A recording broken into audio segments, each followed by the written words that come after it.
অথচ সেইভাবে প্রোগ্রেস হয়নি। আমরা কালিয়াচক 2-এর ইয়ারওকে বলতে চাই যে কেন প্রোগ্রেস হয়নি, একটিও বৈধ ভোট যাতে বাদ না পড়ে সেই জন্য আমরা মোথাবাড়ি চৌরঙ্গি পথ অবরোধ করেছিলাম। ভিডিও খবর পেয়ে ফোন করেছেন যে 5 জন জজ মিলে কাজ করছেন, আরও প্রয়োজন পড়লে তিনি আরও হ্যান্ডস লাগাবেন, জজ লাগাবেন বা তিনি জানাবেন যাতে কোনো একটিও বৈধ ভোট বাদ না পড়ে।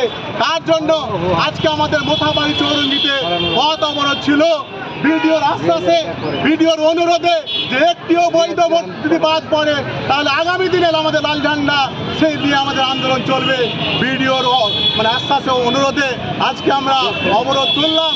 ভিডিও বলেছেন যে একটিও বৈধ ভোট কালিয়াচক 2-এ বাদ পড়বে না, তার আশ্বাস পেয়ে আমরা এই পথ অবরোধ তুলেছি।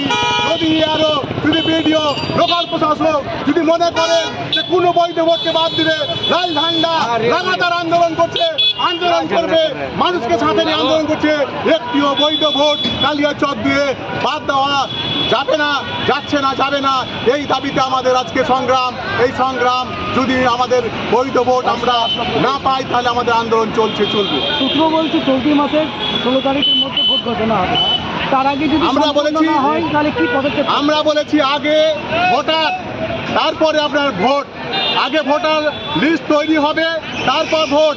আগে ভোটার লিস্ট তৈরি না হওয়ার আগে আমরা ভোট মানছি না, মানব না। কারণ যারা ভোট দিয়ে সরকার করেছে, যার ভোটে সরকার রয়েছে, সে আজকে কি করে আজকে অ্যাডজুডিকেশন হতে পারে, বিচার হতে পারে। সেই জন্য আমরা আমাদের কমিউনিস্ট পার্টি, মার্ক্সবাদী সিপিআই পার্টির পক্ষ থেকে আমাদের দাবি আগে ভোটার লিস্ট প্রকাশ হবে তারপর নির্বাচন ঘোষণা হবে, নইলে আমরা এই নির্বাচন মানব না, মানছি না, মানব না। আপনার নাম? আফতাবুল হক, কালিয়াচক 2।